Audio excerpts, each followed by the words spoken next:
Chapter 331, So What If I Tricked You? Bandits from the four large bandit groups had gathered on the plains 6 miles away from Bretel City and were slowly making their way towards the city. These bandit groups were vastly different from the small bandit groups that hid between Bretel City and Seamist City. Among these groups, the smallest, the Bloodtooth bandits, had more than 2,000 people. The largest, Green Fire bandits, had more than 6,000 people and was double the size of the city guard of Bretel City by itself. These large bandit groups were the same as the Red Beard bandits, a harbinger of disaster that frequently visited and looted the 7 duchies, spelling doom for every city they descended upon. Wherever they went within the 7 duchies, the cities that were robbed were swept clean. As the 7 duchies were constantly warring with each other and there were many mountains and hills to hide in around the 7 duchies, these bandits were like fish in water, becoming parasites that were thoroughly hated by the 7 duchies. In contrast to the typical bandit groups, these bandits were well equipped. Some former military officers from the 7 duchies were actually amongst them. They decided to bring their men out to the plains when they had run afoul of the nobility in their own duchy or had committed some dire crime. These people had military backgrounds. Although they had become bandits, their discipline and combat knowledge had not decreased one bit. After becoming bandits, they used the wealth and equipment that they plundered for soldiers and war horses. This resulted in their equipment and combat strength being on par with the official armies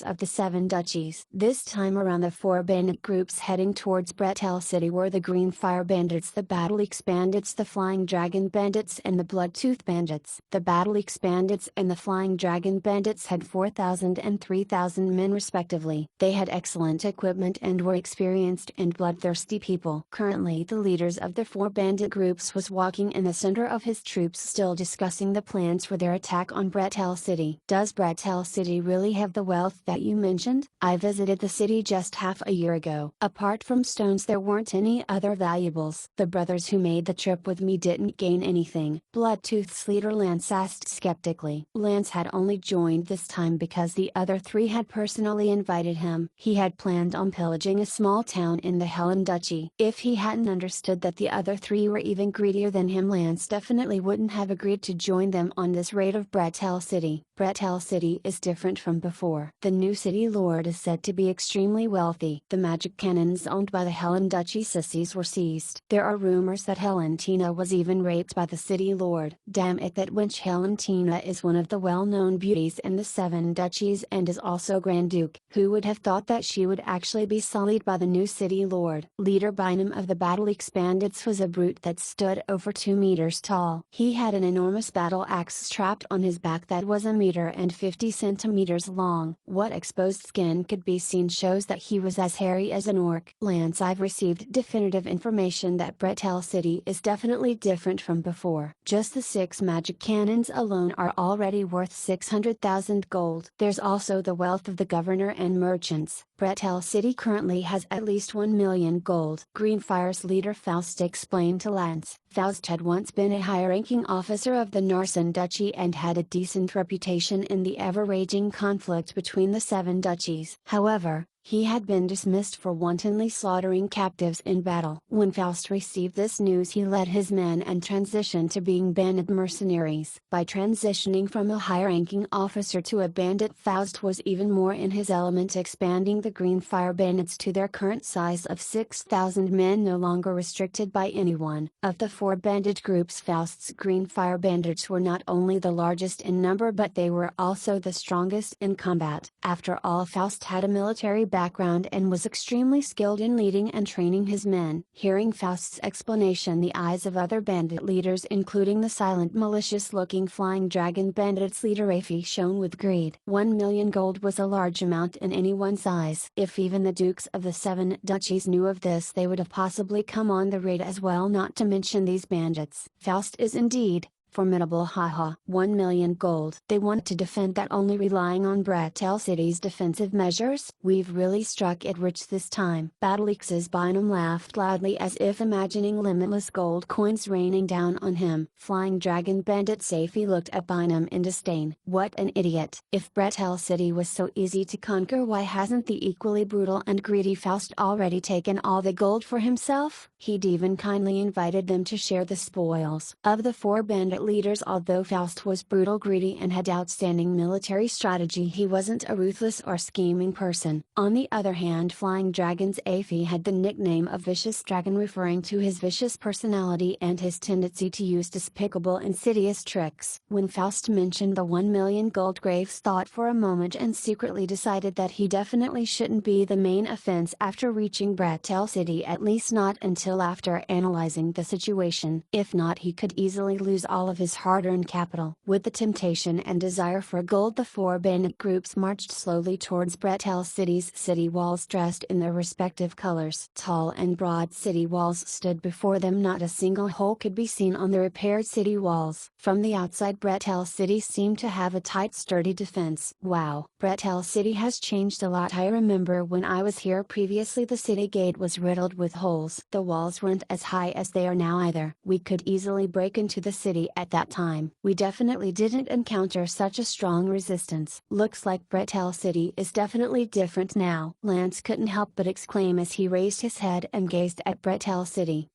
Faust, where are the magic cannons you mentioned? Battleax's leader Bynum firmly remembered the cannons were worth 600,000 gold. He wasn't fazed by the destructive power of the cannons. Instead, he was pondering how to exchange the magic cannons for glittering gold coins after obtaining them. Bynum felt a delightful sense of satisfaction every time he imagined being drowned in gold. Foz was riding on a tall warhorse and didn't immediately respond to Bynum's question. Instead, he started ordering the green fire bandits to line up in formation, preparing to engage in battle at any moment. Only when the green fire bandits were in formation did Faust gaze at the city walls, realizing that there really seemed to be no magic cannons on top of the city walls. Frowning as he thought for a moment, Faust replied, the magic cannons are definitely in Bretel City. Just keep focusing on that. Bretel City has 4 city walls. Our 4 groups will each take 1 city gate. Follow our previous arrangement. Once you see my signal, we will all attack Bretel City together. Bretel City's city guard only has 3,000 soldiers. A city gate will at most have 1,000 soldiers defending it. You have all heard of their combat strength. As long as you spread your troops out when attacking, the magic cannons would not be able to deal a heavy blow. Also, the magic cannons need to be reloaded with magic ores. There is also a delay after every cannon blast. They could possibly be lacking in magic ores as well, therefore there is no need to fear them. Our 4 sides only need to break through one of the walls. Bretel City will be ours based on our strength. There might be a few casualties this time around. However, think about the 1,000,000 gold, the glittering gold that is piled up in the governor's mansion. It's impossible to obtain that without any sacrifice. Bynum rubbed his hands and said excitedly, I'm itching to begin. That's good. Leave the main gate to us. The 3 of you decide amongst yourselves who to attack which gate. We'll send the signal to begin the attack in 2 hours. Whoever first breaks into the city will get 40% of the gold, Faust said with a low voice. This was the plan that was previously agreed on. Everyone had no objections. Hence the other 3 bandit groups left in their respective directions after a short discussion. On the way to their selected city gate, Vicious Dragon Afi ordered his men take note of the other 3 city gates. You are to immediately send a signal to me when any of them has broken through. Relax, boss, we all know what needs to be done. One of the bandits nodded, leaving stealthily with the rest of them. They had already known of their leader's sinister personality and were already used to such situations. Afi didn't want his Flying Dragon bandits to actually test out how strong the Bretel City defenses were. Furthermore, Afi was afraid Faust had deliberately invited them to be cannon fodder. He was taking careful precautions against Faust in case Bretel City had any powerful artillery. In this way, Graves would still consider whether or not he needed to follow Faust's plans. The temptation of 1,000,000 gold was indeed huge. However, Graves naturally would retreat without hesitation if he wouldn't be able to survive to enjoy it. He didn't care about Faust's arrangements. Only by preserving his own strength would there be more opportunities to gain wealth. If he recklessly squandered his capital, it definitely wouldn't be worth it. Hansha, Dorcas, Falk, Dick and the rest had just exited the city lord's mansion after a discussion in Bretel City. Hansha, Dorcas and Falk headed towards one of the city gates, while Dick, Chester and Fabian headed towards another city gate. The remaining Yin Demon floated around, eavesdropping on every conversation that the 4 bandit groups had. The weapons with heavy firepower on the high city walls were all temporarily hidden. The sparse soldiers on top of the city wall were only equipped with bows and crossbows, attentive attentively watching the bandit groups that were a distance away. Of the 4 city gates, the main gate that Han Shao went to had the fewest soldiers and weapons. There were only 300 soldiers and not a single magic cannon located here. However, he had to face the Green Fire Bandits' 6,000 members. The Green Fire Bandits were the strongest and were also the main force behind this attack. "Brian, do you feel confident?" Little Fatty Jack's voice trembled, a bit hesitant compared to normal as he looked at the dense mass of bandits in the distance. End of part 1 of the chapter. Jack had come over at Han Shao's request. He had already told Jack before that join me in seeing this battle through. If you are willing to stay after the battle ends, I'm agree to appoint you as Bretel City's finance minister. When Jack heard Han Shao's words, he agreed without hesitation. However,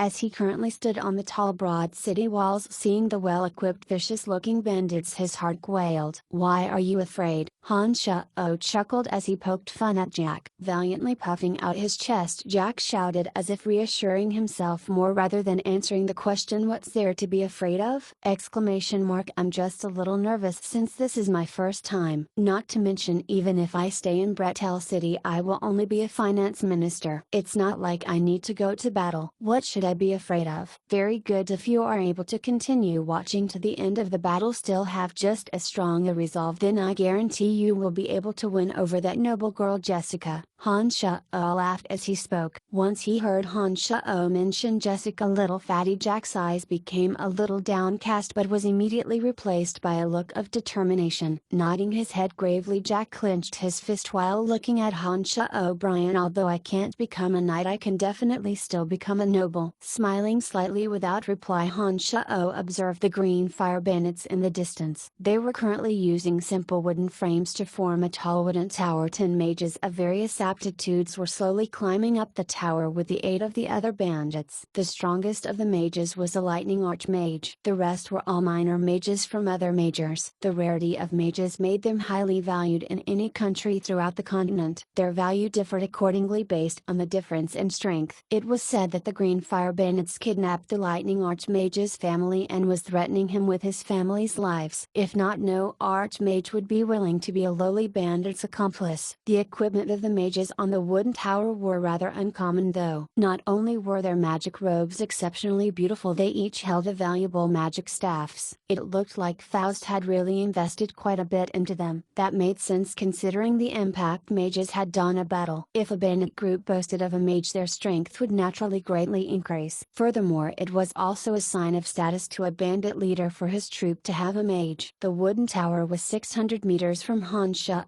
with some wheels at the bottom of the tower that could be pushed. A few bandits equipped with shields also climbed onto the tower, protecting the valuable mages from all directions so that they could unleash their magic without distraction. Once the battle truly started, the tower could be pushed nearer to the city wall by using the wheels. This would allow the mages to better rain their spells down onto Bretel City. 600 meters wasn't an unsurpassable distance to the Demon Slayer Edge wielding Han Shao. Once the Demon Slayer Edge flew out, the mages that were 600 meters away would definitely be caught off guard, either dying or suffering severe injuries. However, the battle had yet to begin. It wasn't wise for Han Shao to unleash the Demon Slayer Edge at this moment. Hence he only watched as they completed the construction of the wooden tower, not acting rashly. Once the wooden tower was finished, the bandits also pushed out 4 repeater ballistae. These ballistae had a shooting range of around 500 meters and could amazingly shoot 6 penetrative crossbow bolts in a single load. Han Shao had also purchased 20 of these from the Boost Merchant Guild, this time with 6 of them hidden on the city walls right at this very moment. Han Shao was naturally familiar with the piercing abilities of these carts. "Jack, when the battle begins, don't leave my side no matter what happens, and always stay within 10 meters of me. I can guarantee your safety, but if you happen to be 10 meters away, immediately lie down and climb within the city walls." Han Shao immediately turned towards little Fatty Jack when he realized that the bandits actually had crossbow carts giving prudent instructions. Jack became nervous again when he heard Han Shao's words and drew even closer. He was almost glued to Han Shao's side, saying with a cracked voice, "Don't worry, I'll follow you wherever you go." When the wooden tower and chariots were displayed, Faust haughtily steered his enormous warhorse forward, shouting loudly toward Han Shao, "Bretel City Lord Brian, you know the reason why why us brothers have come. My brothers have survived under poor living conditions and have recently run out of food. We will leave you and your Bretel city alone if you give us 1,000,000 gold coins. Pitiful Mr. Faust the First deeply sympathize with your group's misfortune. However, Bretel City's poverty is also well known. The people in my city are lacking in food as well. I am really unable to bring out 1,000,000 gold. Han Sha miserably lamented with a twisted expression. His voice was neither loud nor soft, but both the faraway bandits as well as the soldiers on the city wall heard him clearly. Even the citizens within the city who were closer to this location could hear him. Some of the braver citizens even exited their homes to see what was going on. There were even those who wanted to head to the city gate to investigate the happenings outside. How much can you cough up then? Discerning from Han Shao's reply that there was still room to negotiate, Faust paused for a moment before replying loudly. The current Bretel city walls didn't have any holes. Although there were only a few soldiers on the imposing city walls, they were equipped with shiny new equipment. There were also rumors that Bretel city's city lord Brian was a necromancer archmage himself. If they insisted on attacking, the green fire bandits would definitely suffer losses. If they could gain a generous amount of gold without losing a single soldier, only a fool would choose the latter. Therefore, when Faust heard Han Shao's tone, he pondered for a moment before inquiring about Han Shao's bottom line. Mr. Faust, how does 1 gold coin sound? Han Shao seriously thought for a moment before responding earnestly. Wahaha.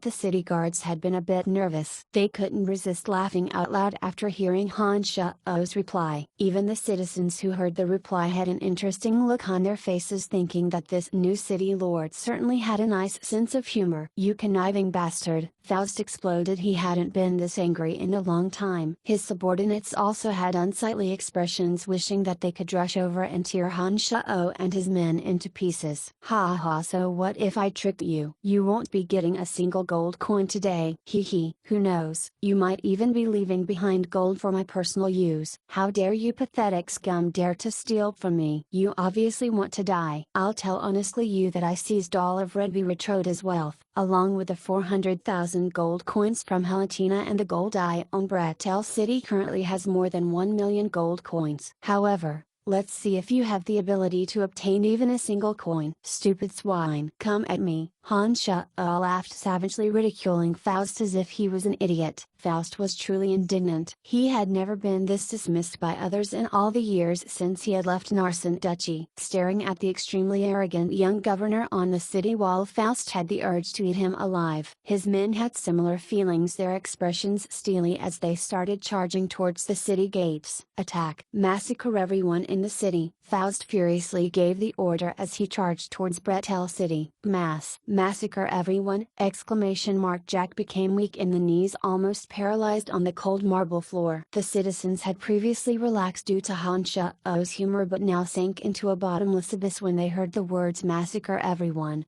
Everyone's eyes dimmed at a loss of how to respond. All along, although Bretel City had experienced the cruelty of war, they had never faced a bloody massacre. Otherwise Bretel City would have long since become a ghost city. Although their valuables would be snatched, the citizens were still able to retain their lives, unless the attacker was a bloodthirsty devil or possesses endless hatred. The order to massacre everyone in the city was not easily given, regardless of bandits, looting, or war between two countries. This was because it would mean effectively destroying everything in a city. That was the true meaning of creating rivers of blood and leaving nothing alive. A person like this would usually be condemned by every country. One who dared to massacre a city would even be denounced and despised by even their own country, while the side who had a city massacred would spare no expense in getting their revenge. Although the 7 duchies were entrenched in war, the act of razing a city was also extremely rare. It wasn't something a normal person would dare to do. The unaffiliated Faust could no longer stop the anger raging in his heart in the face of Han Shao's arrogant provocation and utterly humiliating insults. This was why he'd given such a crazed order. He felt that only by sending everyone in Bretel City to their graves would he be able to cleanse the shame brought about by Han Shao.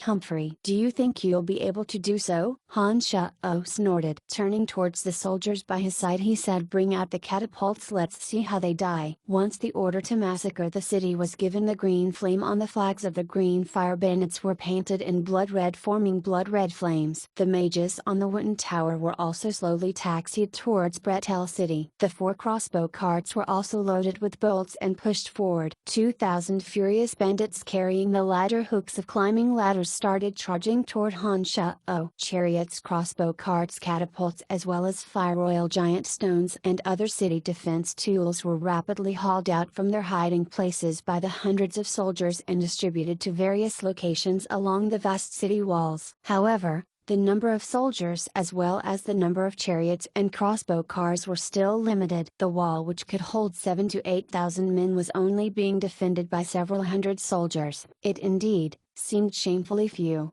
The bandits had already charged over. The bandits who had been insulted hardened their hearts to kill everyone they saw in Bretel City. Faust was green in the face and hysterically bellowed, "The first brother who scales the city wall will be rewarded with 1,000 gold." A large cloud of magical flames shot from Faust's hand towards the sky. This was the prearranged signal between the 4 bandit groups. When the signal shone magnificently in the sky, that marked the official beginning of the battle. The bandits had been deluded by gold and blinded by anger. They charged forward with reckless abandon. Han Sha-o didn't say a word as he calmly observed the situation, waiting for the bandits to enter their range. Only then did he give the order to the soldiers, who were so afraid that their palms were already sweaty. Attack! Rumble. The rumbling of chariots resounded through the entire city, spraying a tongue of flames towards the skies. The crossbow carts rapidly fired crossbow bolts, crashing into a crowd of bandits along with giant rocks from the catapults, instantly creating a grisly scene. The areas that were sprayed by the chariots experienced huge explosions. Limbs and heads streaming with blood rolled and bounced out from the monstrous dust clouds. Giant rocks continued raining down, transforming all the bandits they touched into paste. The crossbow bolts whizzed past, strong penetrative power piercing through several bandits before stopping. The area in front of Bretel City had transformed instantly into a river of blood, with countless corpses everywhere. Chapter 332. Corpses scattered across the ground. The change of nearly 100 bandits had been forever halted in just a blink of an eye, thanks to the bombardment of 2 war chariots, 5 ballistic and 3 stone-throwing catapults. As the smoke from the explosives billowed above the battlefield, Fast's insane roaring rang loud and clear. "Mages, push the mages tower forward. Launch the ballistic. Be quick about it." As Fast hollered orders left and right, the bandits beneath the tower pushed with all their might. The ballistic that the bandits had transported were quickly brought up from the rear. There were several bandits with iron shields in hand standing in front of each ballista to force open a path. The war chariots continued to enthusiastically spout flames as stone-throwing catapults drew beautiful arcs across the sky before smashing the ground with terrifying earth-shattering rumbles. Each impact created its own unique pattern, a painting of blood and severed body parts. 6 bolts darted through the air with each shot to reap cheap lives like cold fatal blades. 500 meters of the path that lead to Bretel City's gates had turned into a literal hell on earth. The bandits who had charged forward was met with overwhelming firepower. Anyone in range of the barrage had no chance of making it out alive. Spread out already, you damned stupid fools. How many times have I told you?" Fast shouts were verging on hysterical, but it was of no use. The rumbling of the war chariots overrode his words to the point where only the row of bandits behind him could hear his words. The green fire bandits had a total of 6,000 members, and Fast had certainly not planned on committing his entire force at once. Thus, the bandits who'd come to attack Bretel City were definitely not the true elites of the Green Fire Bandits. Fast only had roughly 1,000 trusted followers when he left the Narsen Duchy. The band had swollen to their current numbers by recruiting during raids as they traveled. As such, those currently charging towards Bretel City were the newest recruits, the ones whose strength Fast wasn't quite satisfied fault with. Their combat ability was the weakest in Green Fire. This was the case in every attempted siege. The cannon fodder was always the first to be sent out. In Fast's heart, these 2,000 underlings were completely expendable. As long as there were enough gold coins he never had to worry about not being able to recruit more lackeys amidst the never-ending chaos surrounding the 7 Grand Duchies. According to Fass's initial plan, these 2,000 underlings were more than enough to bring down Bretel City. What quite surprised Fass was Bretel City's defensive ability. He'd originally thought he'd face the bombardment of the magic crystal cannons, yet unexpectedly he'd seen no sign of them and had instead discovered other defensive emplacements. Further, this array of defensive artillery were all time-tested instruments of war. Once they started their lethal spray from the tall city walls, they reaped life like a scythe through corn. 2,000 bandits were approaching Bretel City step by step beneath the massive artillery shelling and missiles. After paying the price in 400 more deaths, a portion of the bandits reached the city wall. They'd brought wood ladders and quickly set them up against the city wall, doing their best to dodge the heavy bombardment. Faster, fill the bolts and load the goblin explosives into the war chariots. Han Shao-Oh's expression was indifferent, but the speed of his speech was extremely fast as he yelled orders to the soldiers around him. These soldiers had only recently become familiar with war chariots and ballistae. Falk had intensely drilled them over several days and nights and barely pounded the basics of using war chariots, ballistae and catapults into them. As such, they weren't too skilled, especially under the pressure of a chaotic battlefield. The lingering scent of death and blooded steel affected the speed at which these soldiers operated the equipment. Kaka.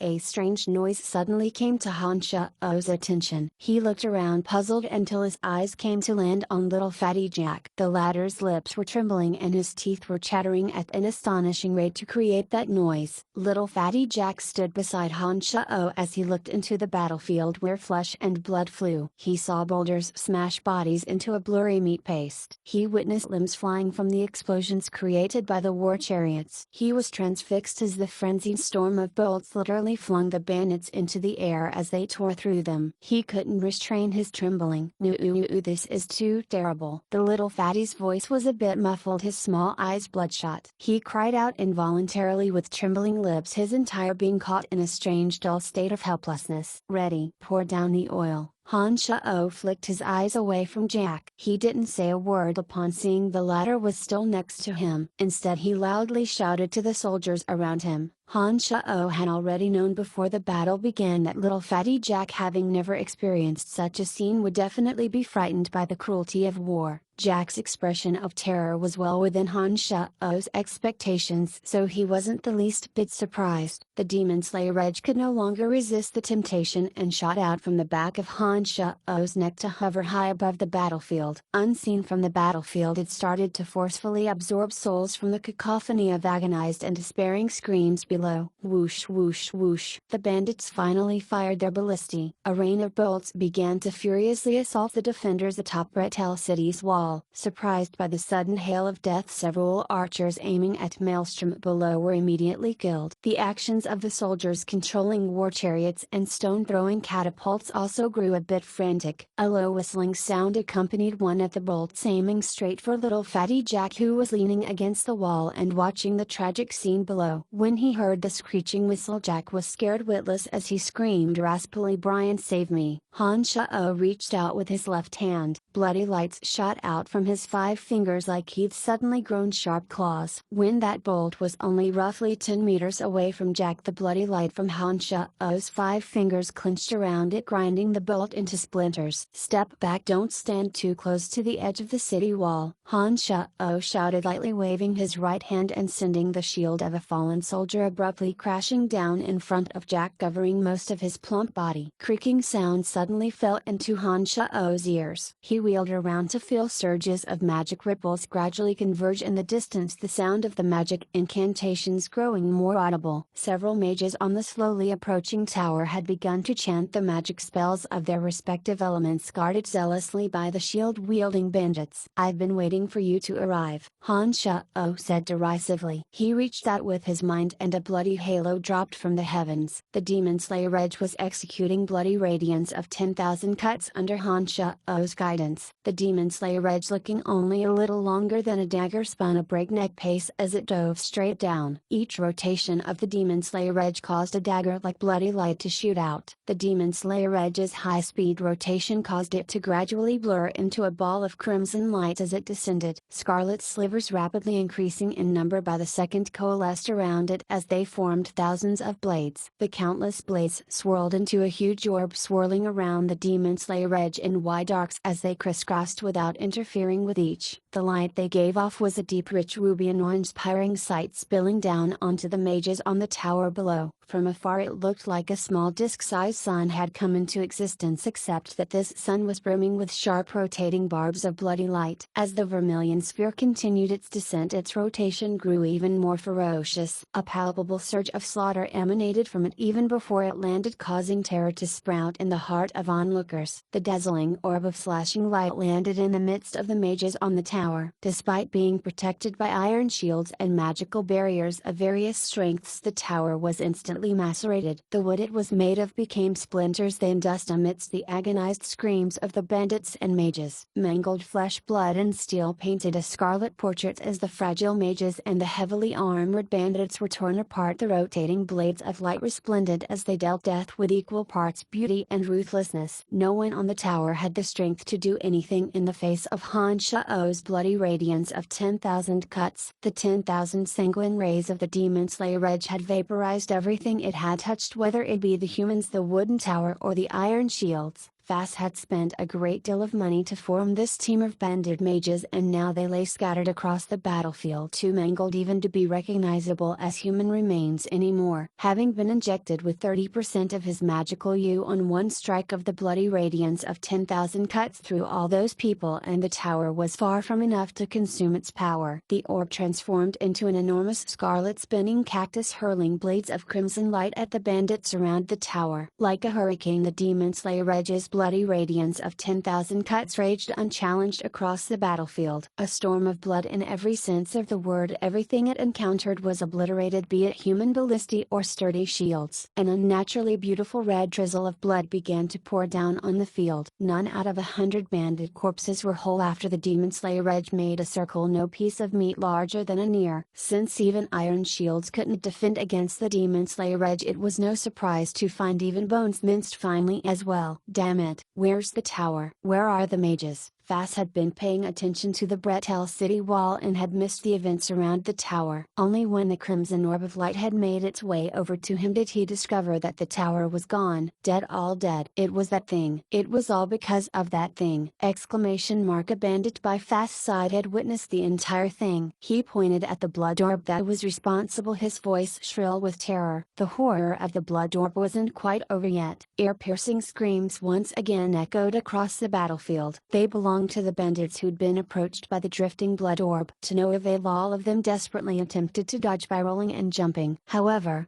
every bandit that was touched by the blood orb instantly turned into a shower of mangled flesh, blood and bones. No one was lucky enough to escape. Attack that thing, attack it! Exclamation mark. Fass' heart was beating violently, panic barely kept at bay. He hastily roared commands to the bandits around him. Dozens of sharp axes were fiercely hurled at the quickly approaching whirling Demon Slayer Edge. However, just when they almost neared the Demon Slayer Edge, the magical Yu on powering the bloody radiance of 10,000 cuts was exhausted, and it vanished into thin air. Like a star of death returning to the universe after completing its mission, its disappearance sent the bandits reeling with relief. What is that thing? Exclamation mark. Curse that necromancer! He must have used some sort of necromancy magic to create that damned monster. Don't be afraid, keep attacking. I think they're almost done for. Humans were always fearful of the unknown, and Fass was no exception. When he had spotted the death-dealing orb disappear from the sky, Fass' heart unclenched slightly. He then roared madly at the frightened bandits as if to comfort himself. It was as Fass said. Even though the Demon Slayer Edge had thrown the battlefield into disarray by wiping out the magic users, the bandits still held the advantage in numbers. Moreover, they had begun to use their iron hooks and wooden ladders to gradually scale the city walls. There were only 300 soldiers manning Bretel City's walls in total. Of those 20 had died up until now, mostly due to the ballistic attacks. The remaining 200-odd soldiers were frantically hauling boulders to load the stone-throwing catapults and reloading bolts for the ballistae. As a result, those soldiers who had been assigned the task of transporting boulders were now deprived of energy, sprawled flat on the ground. Several soldiers could barely manage to bring themselves to pour oil down the city walls, but they were also heavily panting with little strength left. However,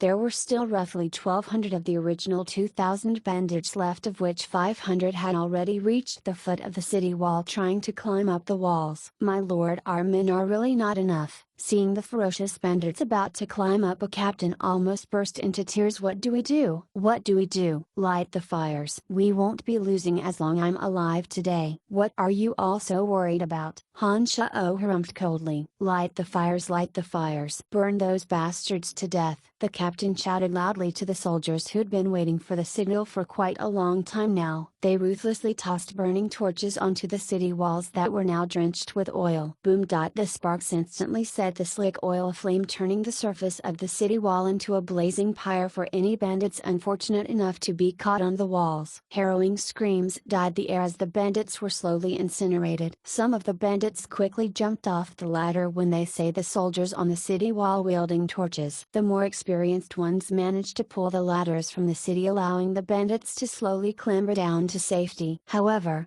that safety was short-lived, as the soldiers immediately loosed a volley of arrows at the surviving bandits. Some sharpshooters managed to pick off the bandits supporting some of the ladders, causing the bandits on their respective ladders to plummet to their deaths. However, the amount of oil they had on hand was limited while the walls were too wide. There simply wasn't enough ground they could cover, and sure enough, a cadre of bandits had almost reached the top of the wall in one of those oil-free corners. Whoosh whoosh whoosh. Han Shao finally took out the bone staff and chanted the bone spear incantation. Bone spears shot out like arrows, tearing through the dozens of bandits who'd scaled the wall at one of those lightly guarded points. The bandits at the foot of the city wall also raised up bows with flaming arrows. Once the 400 bandits steadied the rate in which they could release the arrows, the exposed soldiers from the city wall couldn't hold up beneath the onslaught. Some of the more careless ones were killed under the rain of flame-tipped shafts. Even Han Shao couldn't have saved them. He'd already blocked as many of the arrows as he could, otherwise there might have been even more casualties. "My lord, is it time yet?" Another captain was still relatively calm in the face of such odds. He'd personally seen Han Shao summon a massive undead army, but as he saw his comrades gradually succumb under the unending assault, he finally opened his mouth to ask Han Shao. At this moment, the initial 2,000 green fire cannon fodder bandits were still blindly charging forward.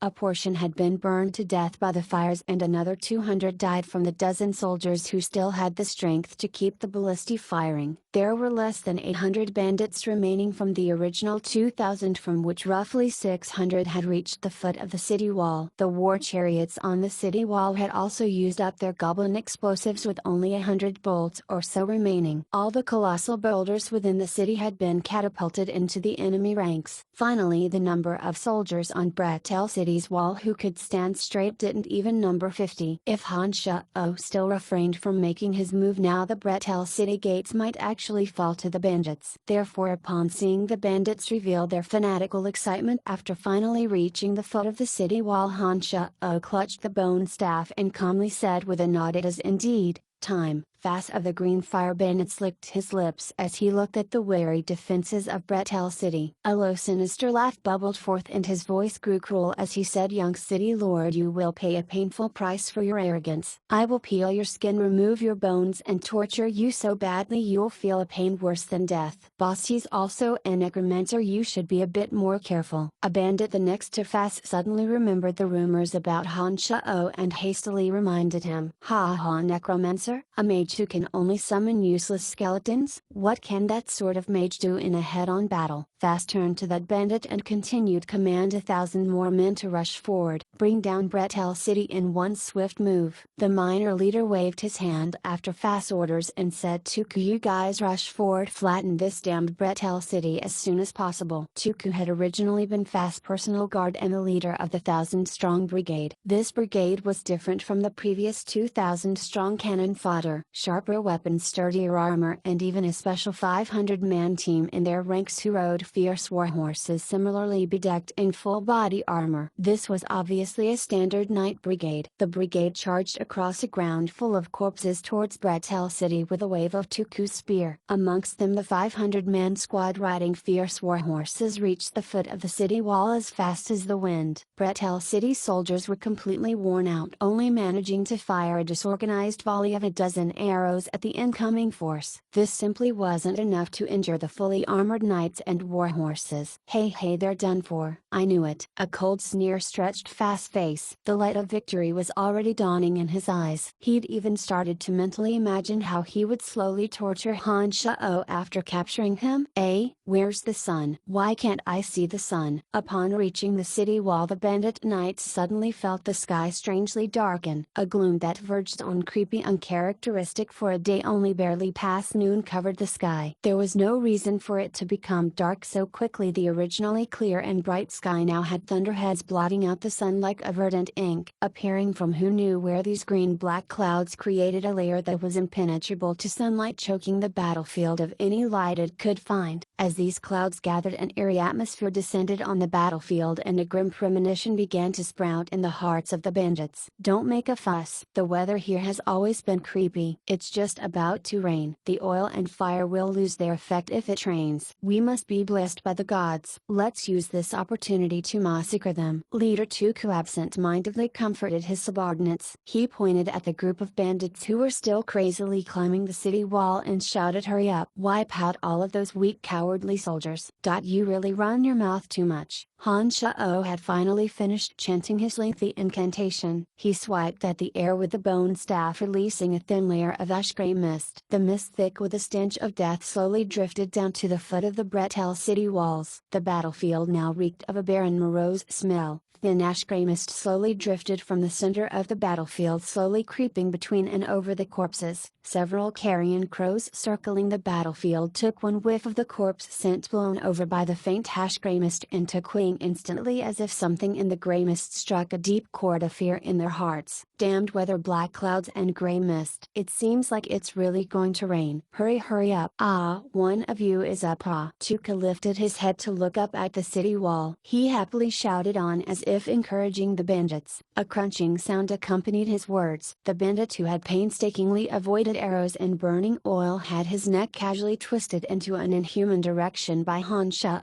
Like tossing out garbage, Han Shao chucked him at the bandits grouped below. Crashed out the body of the first bandit to climb up the city wall and had his neck twisted, for his efforts made a huge sound as he was thrown down. The bandits below, who were about to desperately surge up the ladders, were greatly shocked. Then an even more terrifying sight captured their gazes, something that happened right in front of them. When the gray mist drifted across the corpse in front of them, they first saw a finger twitch, then twisted neck, and all the body slowly and jerkily rose to its feet. The pupils that had lost the light of life had given way to a dead gray color. Despite being somewhat stiff, the corpse's next action left no room for doubt as to its intentions. It leapt on a nearby bandit and repeatedly stabbed him to death. The hysterical scream that tore its way out of the bandits was like they'd encountered demons in the light of day. In the face of such an illogical situation, the courage of this bandit squadron melted away like water in a desert. Fueled entirely by instinctive fear, they fled. At the same time, more frantic screaming spread from all corners of the battlefield, as if the screaming was contagious. Bandits all over saw their dead brothers open their fish-like gray eyes one after the other and numbly struggle to their feet. Moreover, their dead brothers even waved weapons and aimed to kill them. Mass hysteria had infected the living. This is the lost legendary necromancy magic, corpse reanimation. My god, how did that damnable evil necromancer master it? Exclamation mark. The leader of the Green Fire Bandit group was aghast as he saw the scene from afar. He'd also heard of this ancient legend. His scalp began to tingle at the sight of corpses rising to their feet. While Fast screeched in horror, more and more corpses stood up with the last lingering desires they had in life. life. They began to ruthlessly assault any living being nearby, never knowing that the targets of their attacks were once their close comrades who drank, chatted and laughed with them last night. The terror from the resurrected corpses instantly spread through the entire army of bandits attacking the city. The terrified bandits had no intention of carrying on with their siege. Their only thought was to escape from this evil place as quickly as possible. Incredibly, some bandits with blood-stained hands even started to sing holy hymns of the Church of Light, as if being instructed to do so by the gods and spirits. It seemed that they thought doing so would be enough to purify the power of darkness around them. It was a pity that the God of Light would never extend an olive branch to these atheists. When a zombie used its weapon to stab a hole into a singing bandit, the rest of the bandits who were singing the holy hymn immediately stopped their futile efforts. With incredible alacrity they wheeled and bolted, trying to escape. Want to run? Not gonna be that easy. Han Shao grinned like a madcap up on the city wall. He floated above the city wall like a sovereign of evil descending upon his kingdom, waving the bone staff in his hand. Acid bogs appeared along the path Fast and his people were taking. Shoot him dead now. Fast pointed at Han Shao and roared madly, trying to suppress the fear in his heart. He also took out a valuable bow, taking aim at Han Shao.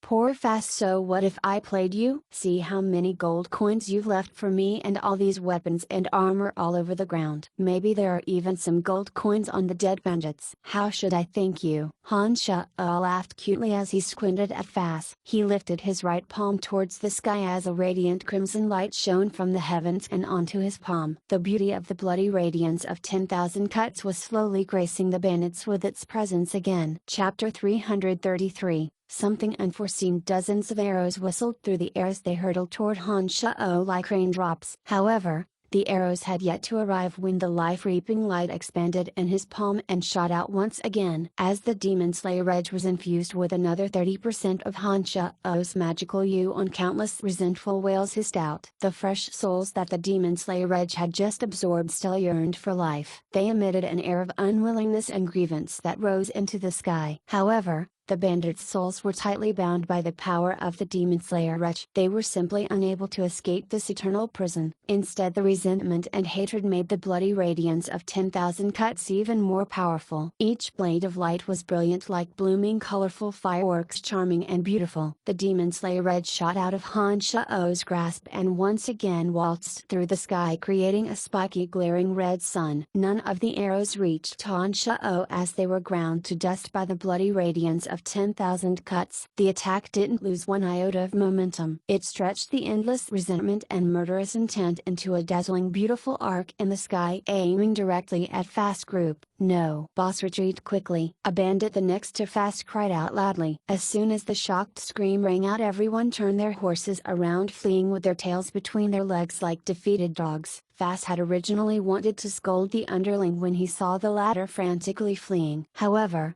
he suddenly recalled the brutal scene from earlier created by the slashing bloody lights and couldn't help but tremble with cold chills. Fast no longer dared to put on a heroic front. He yanked on the reins of his horse and fled. The rotating brilliant bloody light was a ferocious life-reaping specter for every person it shone down upon. Everything was disintegrated. 6 minor leader bandits were first smashed to pieces. Then the Demon Slayer Edge roiled forth with its billowing murderous or spinning midair with a savage screech under Han Shao's control. The weapon pursued after Fast Group, slowing down for no man. The corpses below Bretel City Wall were resurrected one by one, whilst under the canopy of necromancy blindly attacking all beings in their surroundings. A corpse strutted around with its intestines hanging out, wielding its weapon and dripping with blood. This was obviously a major blow to the bandits who'd been relentlessly rushing at Bretel City. A human's most instinctive reaction in the face of fear would be to escape as far as possible. These bandits fully illustrated the depths of this reaction. The elite bandits on war horses under Tuku's command fled at a much faster pace than what they'd charged forward fought with. Some had taken the opportunity to dash out like lightning before Han Shao had created the acid swamps. It was quite the mystery where such potential had come from. Of course, the majority of the bandits were taken out by the acid swamps. Puffs of deadly air drifted from the swamps, filling the atmosphere with the smell of corrosion. A dozen bandits who'd risked their lives to rush straight into the acid swamps first were instantly dissolved into a dozen skeletons. The remaining bandits who'd yet to escape suddenly came to a complete stop. In front of them was a multitude of acid swamps capable of granting an instant death, whilst at the rear corpses of their former allies were drawing closer with each step.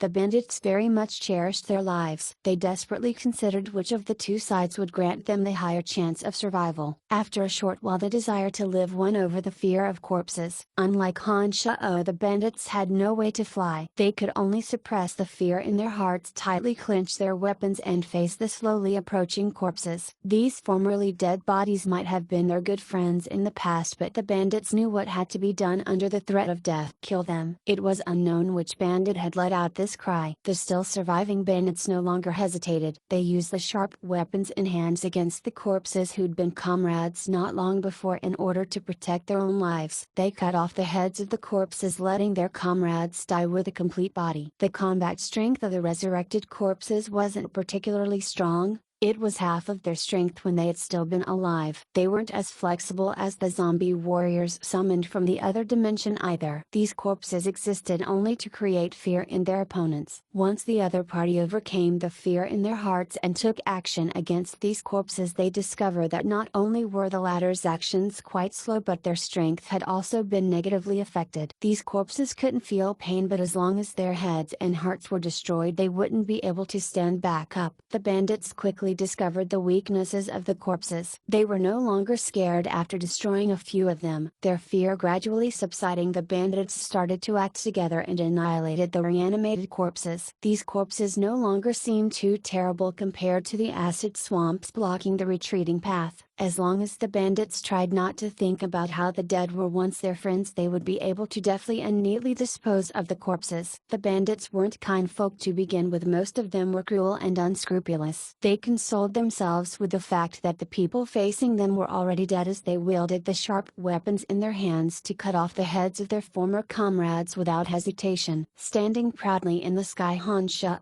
skillfully utilized his mental strength to manipulate the demon slayer edge, making it pursue fast. Looking down upon the bandits who were slowly coming down, he let out a light exclamation and mumbled, "I've underestimated their ruthlessness. No wonder they could become bandits. Soldiers wouldn't be able to do that to their former comrade in arms." After muttering to himself, Han Shao mused for a bit. He then revealed a cruel grin and said, "It seems like I have to give them a strong shot." When Han Shao intended to use the bone staff to summon the undead army with his remaining mental strength, he suddenly heard an earth-shattering roar. The entire Bretel city seemed to shake after that huge rumbling sound. That direction of that sound had come from behind Han Shao. He blanked for a moment before lightly exclaiming, "The magic crystal cannons are finally in use." Taking in a deep breath, Han Shao planned to once again chant the lengthy magic incantation when he suddenly caught sight of a group in white outfits right where Fast Group was fleeing towards. It was a team of roughly 100 people who were slowly approaching. Amongst them was Kasi, who'd once fought against Han Shao. There were also the Templars of the Church of Light, as well as several others in white ritual outfits. Han Shao was inwardly shocked. The Demon Slayer edge, originally chasing Fast, suddenly changed its direction to charge directly towards Kasi's group. The weapon shot out bloody light in all directions as it fiercely targeted the Templars surrounding Kasi. With his divine weapon Revelation of the Church of Light, Kasi could easily turn the tables. Under the holy light of Revelation, not only would the corpses but even the undead army summoned by Han Shao would become useless. In the middle of this enormous battlefield, the defenses of Bretel City now completely relied on the undead creatures. Once this support was lost, Bretel City would officially embark down the path towards its doom. Therefore, upon seeing Kasi appear in the distance, Han Shao was determined to destroy this person above all else. Otherwise, the difficulty of winning would be akin to reaching for the heavens. Once Kasi opened Revelation to sing the divine hymns of blessing, the bloody radiance of 10,000 cuts spun rapidly and spewed out fatal bloody light straight at Kasi's group with enormous murderous intent. Several low-ranked Templars at the front had yet to even unsheathe their weapons and make their move when the great prickly orb collided with them. The demon slayer edge was as if thousands of spinning sharp blades. It whirled right into the midst of the low-ranked Templars, once more displaying its destructive power as it ground everything to dust. Several Templars at the front had their armors shattered, with even the bodies inside being crushed as well. However, the Templars' armors were obviously much more sturdy than that of the bandits. The bandits' armor hadn't even made a sound when they were transformed into powder, as if it was as delicate as the flesh of their owners. But of course these were the Templars of the Church of Light. The alchemists must have forged their armors using a special method, adding a magic resistance effect. Even though the Templars also transformed into a bloody rain like the bandits upon being crushed by bloody radiance of 10,000 cuts, it actually took 5 times the amount of time when compared to the bandits. It was because this process took 5 times the amount of time that it gave the 6 high-ranked Templars around Kasi time to create a hexagonal formation. They quickly surrounded the rapidly spinning demon slayer edge in the center. Their 6 long swords, which had been blessed by baptism in holy water, burst out with a pure divine light, shooting all at once at the demon slayer edge, erupting with 1,000 rays of bloody light. A string of pleasing metallic sounds rang out, followed by sprays of flying fire sparks. The longswords possessed a certain purification effect after being baptized in holy water. The portion of soul energy that the demon slayer edge had just absorbed but had yet to fully assimilate was actually released back into the heavens and earth. The remaining power of the holy light stopped the demon slayer edge from its continued rotation. It seemed that the sword formation of the 6 high-ranked Templars had indeed some miraculous effect. The demon slayer edge's speed became increasingly slower due to gradually exhausting its supply magical yuan. The weapon ultimately shot from within the sword formation into the sky under Han Sha'o's mental control. The 6 high-ranked Templars with the cross insignias on their chests were panting a bit after the demon slayer edge disappeared into the sky. Their eyes followed the weapon's disappearance with lingering fear in their hearts, as if afraid that it would return again. Red Archbishop Kasi was inwardly trembling in fear at the happenings before his eyes. He held revelation and prayed over and over. Only when he saw that the demon slayer edge had truly disappeared did he turn to speak to Han Sha'o. Heretic, your sins cannot be forgiven. Being burned by the holy flame shall be your final destination. Kasi had tried to patiently persuade Han Sha'o last time, but he no longer had any patience with the latter today. In Kasi's eyes, Han Sha'o was a genuine demon through and through, even more evil than the Calamity Church. He must be exterminated at all costs so as to free more people from his evil. I'm actually waiting to be burned by your holy flames, but I'm afraid that you won't have the opportunity to do so. Han Sha'o coldly snorted with disdain. He suddenly set his right hand on fire, wrapping his entire right arm in the flames. Han Sha'o glanced at his blazing right arm before glaring coldly at Kasi, asking, "Isn't the color of your holy flame also something like this? Heretic who dares to blaspheme the holy flame, ye shall be judged by the God of Light." Kasi held his head high and shouted loudly. He then sang the holy hymn within the careful protection of the 6 Templars. Along with the melodious hymn that Kasi was singing, the Church of Light's divine artifact Revelation began to quickly flip its pages quickly, even though there was no presence of wind. Circle after circle of light spread out into the surrounding with their holy presence. The corpses resurrected by Han Sha'o instantly turned to dust under the shining of the holy light. Even the green-black canopy of necromancy that blotted out the sky was torn apart by rays of dazzling golden radiance. The acid swamps evaporated as well. In just a moment the vast empire of death that Han Sha'o had poured a great deal of mental strength into to build had crumbled under the enclosure of the holy light. It was indeed correct to say that the Church of Light was the natural enemy of necromancers. Han Sha'o obviously didn't think much of low-ranked light mages. However, Kasi, who could use the power of the divine weapon Revelation, truly posed a great threat to Han Sha'o. Han Sha'o had originally been certain of his victory, but now had his momentum disrupted due to the emergence of Kasi and his group. If he had no way to use his undead creatures to defend the city, protecting Bretel City with Han Sha'o alone would be as hard as ascending to the heavens. "I hate this light." Han Sha'o spoke with disgust when he saw the halos of holy light spreading out. However, His mind rapidly spun for a way to deal with them. This was because he'd suddenly discovered that upon Kosi's appearance the desperately fleeing bandit leader Fast had led his underlings to return again. The holy light cleared away all dangers given by the corpses and acid swamps. The several hundred bandits below the Bretel city walls once again began eyeing the sparsely scattered soldiers. Chapter 334.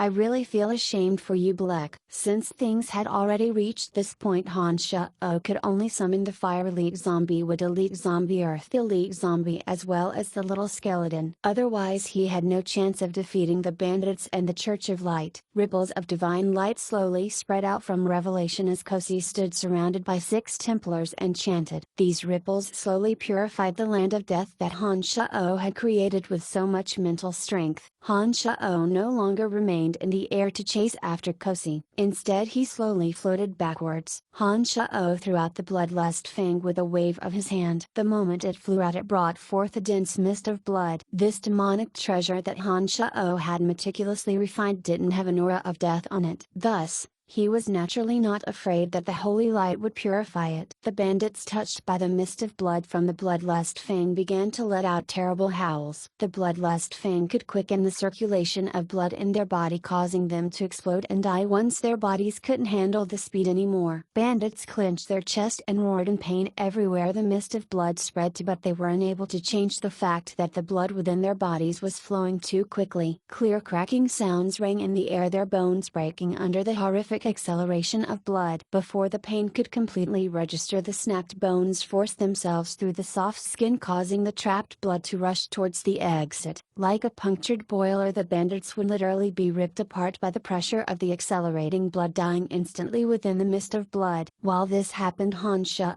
concentrated and waved the skeletal staff in his left hand. Soon enough the little skeleton Earth Elite Zombie, Wood Elite Zombie and Fire Elite Zombie appeared. Under the cover of the mist of blood from the bloodlust fang, the Earth Elite Zombie sank into the ground and snuck silently towards Kosi. The little skeleton grabbed the Wood Elite Zombie and soared high into the sky, directly landing on the city walls of Bretel City. Under Han Shao's orders, the little skeleton and the Wood Elite Zombie took charge of securing the ramparts of Bretel City. If a bandit managed to scale the city wall, the little skeleton and Wood Elite Zombie were responsible for killing them. The moment the Fire Elite Zombie appeared from the other dimension, he caused pillars of fire to shoot up into the sky. As he manipulated the flames, the fire lotus sigil on the Fire Elite Zombie's forehead gradually grew clearer, finally reaching the brilliance of a burning flame. As it flickered on his forehead, flame lotuses started to detach and drift out of it. The Fire Elite Zombie had gradually grasped how to control the fire lotus, which was a supreme treasure of fire. The flaming lotuses that drifted out from the fire lotus were initially only the size of a fingernail, yet this clearly wasn't their true form. The flaming lotuses increased in size as the wind blew, eventually causing each one to become the size of a large bowl. As the flames on the Fire Elite Zombie burned, larger and larger lotuses floated out the sigil on his forehead, growing in size till they reached the size of the largest lotuses drifting in the air. They then flew towards the surrounding bandits. Any bandit that even had a spark land on them was instantly incinerated. This ferocity of this sort of flame was beyond their imagination. Even if they quickly used their pouches of water to try and douse it, they were unable to extinguish the little sparks. Anything that came into contact with the little fingernail-sized sparks would burn, regardless of what it was. Skin, clothes, even armor and weapons all seemed to fuel the flames and burning even more brightly. In the span of a few breaths, these bandits who were unwary enough to have sparks land on them howled. The sparks grew to great conflagrations, wreathing them in flame. The terrible smell of burnt flesh began to dominate the battlefield as their bodies were incinerated. The people on fire were completely turned into charcoal, all the living transformed into the dead. The process was just that short. Under the extremely painful incineration of those strangely beautiful flames, several scores of bandits near the Fire Elite Zombie were transformed into charred cinders. On the other side, the Earth Elite Zombie, who was deep in the ground, used his ability as the favored child of the earth to steadily make his way over to Kosi and the others during the chaos above. As the Red Archbishop of the Church of Light, Kosi did still possess some mercy when dealing with heretics. As he saw the bandits ignite and turn into charred pieces of meat, Kasi took a breath from the sacred hymn he was chanting and to yell at the surrounding Templars, "Save them!" Han Shao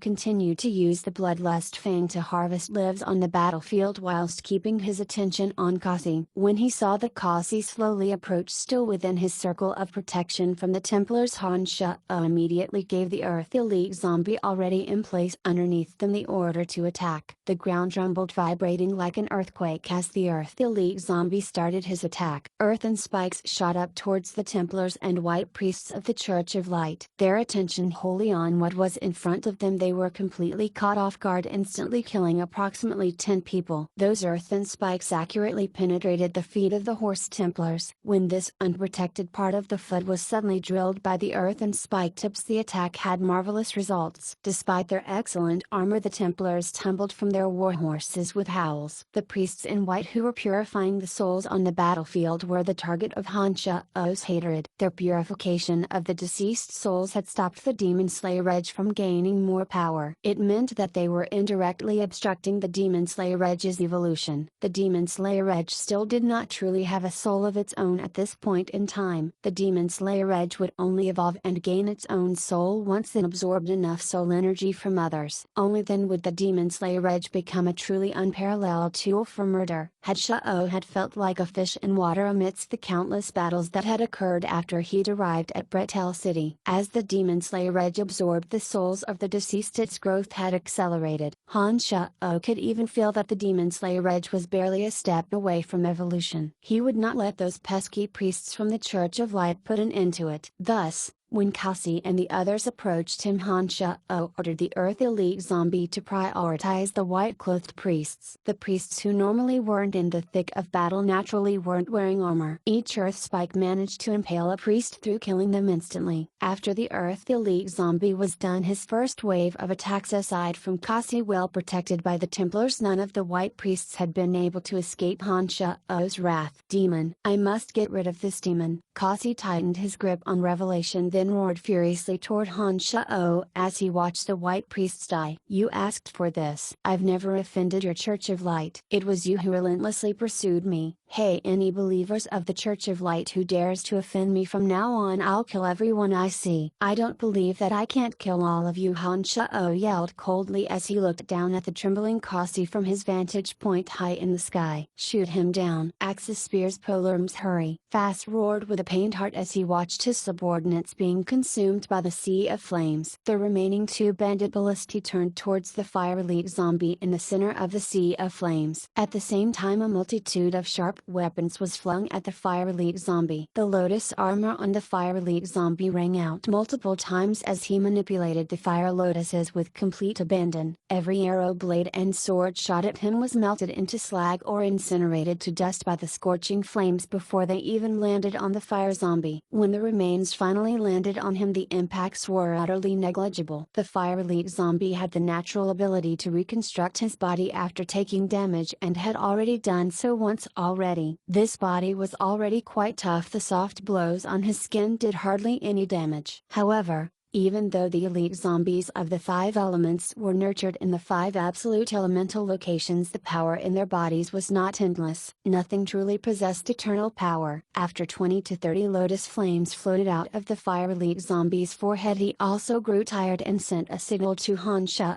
Han Shao could clearly sense the Fire Elite zombie's thoughts. The Fire Elite zombie was not yet mature and so would naturally feel tired after releasing so much power at once. Sparks flew everywhere. The 20 to 30 lotus flames went while the bandits that were grazed by even a tiny spark were burned to death. Approximately 300 burnt black corpses were forever fossilized on the ground. This had been caused by the Fire Elite zombie alone, who had not yet learned to fully control the power of the Fire Lotuses. Once the Fire Elite zombie matured enough to the point that it could control the Fire Lotus more deftly, his deadliness would become infinitely more terrifying. Furthermore, when the elite zombies of the 5 elements were born, when each one of them would possess their own natural way of cultivating. That meant that the elite zombies of the 5 elements were at their weakest when they first emerged. Once they slowly ascended using their cultivation method, their strengths would gradually increase over time and they would be able to use their natural talents and abilities with far more ease. Han Shao did not doubt that when the elite zombies of the fire elements evolved to the final stage, they would absolutely be able to destroy the world. Furthermore, they would be capable of working together in a formation too. Since the water elite zombie was also being nurtured at the moment, Han Shao would easily be able to practice setting up the formation once he created the most elusive metal elite zombie. Having used up all of his energy in one go, the fire elite zombie was beginning to show signs of exhaustion. He disappeared amidst the raging flames into the other dimension with a wave of the skeletal staff in Han Shao's hand. When the fire elite zombie disappeared, the fire lotuses gradually dispersed into the air after losing their source of energy. However,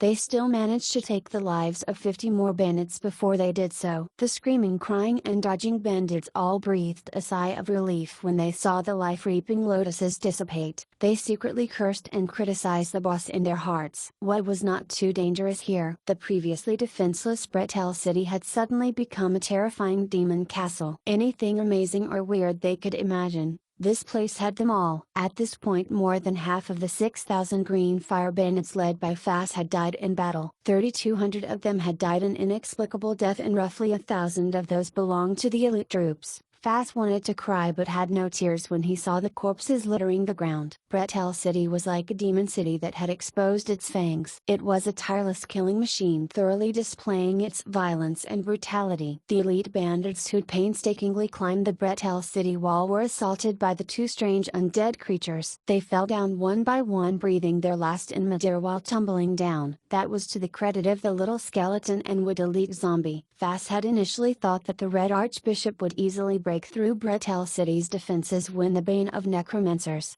the Church of Light, appeared. Now that Fast saw the little skeleton and wood elite zombie easily slaughter the bandits after they scaled the city wall with great difficulty while the 2 capered madly beneath the holy light, Fast cursed 18 generations of Kasi's ancestors in his heart. What natural nightmare of necromancers! What envoy of the light on the profound continent! Complete bullshit. The Red Archbishop and Divine Artifact Revelation combined can't even purify a puny skeleton and a few zombies. You'll be the death of us. Fast cursed inwardly. He saw bandits spontaneously explode when enveloped by the drifting bloody mist emitting from the Bloodlust Fang. Simultaneously he saw men and horses of Kasi's team from the Church of Light unable to protect their own. Fast tried to think of a countermeasure in a hurry. At this point Fast had also figured out that Bretel City was relying mostly on Han Shao's support. Too many brothers had died or retreated in dejection. If word of this spread, the fame of the Green Fire Bandits would fall into a bottomless abyss. However, if they didn't leave now, who knew how many more astonishing methods the horrifying city lord of Bretel still had up his sleeve? Fast was now truly scared of Han Shao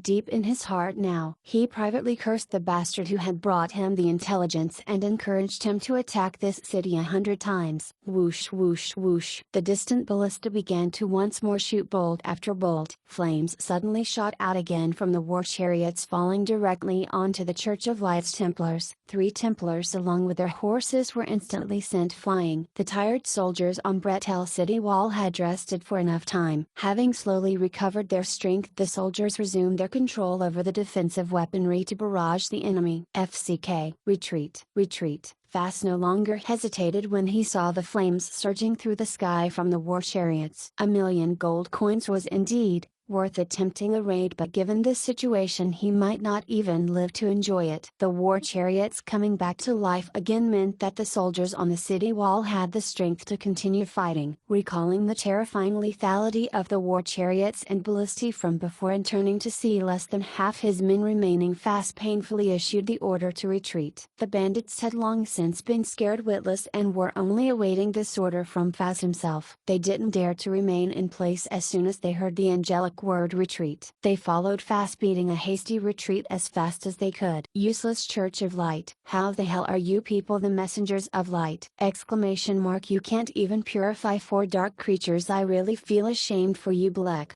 Fast stopped his horse just before he ran past Kasi and the others. He glared furiously at Kasi in the center of the Templars, spitting out a thick wad of phlegm to vent his rage and contempt before actually leaving. Fast had been toyed with by Han Shao from the start. When he'd seen the Church of Light appear and purify the corpses with holy light, Fast had thought that he'd seen the light of victory. Who would have known that the purification power of the holy light wasn't strong enough? In addition, some more undead creatures appeared and caused even more damage. Fast then felt that he'd been toyed with by Kasi, so it was easy to imagine the grievances in his heart. Had Fast not taken the Church of Light's influence over the continent into consideration, had he weighed the fact that the Templars were the trump card of the Church of Light, given his brutal nature, Fast would definitely have ferociously charged forward with his underlings and chopped these incompetent Church of Light believers into pieces already. Shoot! Aim at the people in white outfits. Floating in the sky, Han Shao had withdrawn the bloodlust fang, now dripping with blood. He shouted an order to the distant soldiers on the city wall. The soldiers had restored their strength. Upon hearing Han Shao's command, they immediately turned the war chariots and ballistae to shoot what little firepower they had left at the Church of Light's group. The Templars and their horses staggered, with even Kasi almost being struck by the goblin explosives. "Bishop, what do you think of this situation?" A Templar with a cross insignia on his chest desperately protected Kasi whilst tasking hesitantly as if he wanted to say something but stopped himself. Kasi had been insulted by Fast before leaving and was wearing an ugly expression on his old face. Kasi's sorry figure dodged the goblin bomb before closing his eyes and commanding in a low voice, "I failed again. It seems that I will need to personally see the Pope this time. Let's go." "We leave immediately." The Templar waved his sword to point behind him as soon as Kasi's order was given. The Templars grouped up, rushing forward to collect their 37 corpses, placing them on the war horses. They then left the battlefield that was smoking with explosive residue, not leaving behind a single item of the deceased. "They're gone, they've all retreated." An exhausted soldier looked at the gradually disappearing enemies and revealed an ugly but sincere smile. Some soldiers who could still barely stand straight saw the distant Han Shao standing proudly in the sky above the battlefield like a demon god. They felt that as long as this city lord was still alive, Bretel City would never be attacked by anyone from now on. Han Shao used the Yin demon to carefully watch the leaving enemies. When he had made certain that they'd truly withdrawn, his eyes swept over the scattered corpses that littered the vast pockmarked battlefield in front of Bretel City and loudly shouted, "All soldiers with any energy, defend this place well. Don't relax for even a moment." These people were truly tired to death already. When Han Shao's ears caught the deafening rumbles from the other two city gates, he understood that the battle with the two other sides had yet to wrap up. However, the soldiers on his side had no energy left to reinforce the other sides, thanks to it being the most devastating battlefield. Han Shao knew that they were spending every bit of effort just to remain on their feet, so he intended to personally go to the other battlefields. The anxious civilians of Bretel City heard the weak cheering from the soldiers over on Han Shao's side. These residents had been paying close attention to any changes from this side for fear of being slaughtered along with the massacre of the entire city. Some bold folk had even climbed onto the city wall to watch the entire battle. Therefore, when the Templars and Fast Bandit horde retreated, the civilians in this area immediately began to jubilantly cheer. The people here had always been living a life full of fear, but now felt an intense sense of excitement and happiness filling their hearts. Being able to retain their lives in the face of the threat of a massacre made them extraordinarily happy. For so many years the city lords had always been the first to flee. Han Shao had finally broken this tradition with his arrival.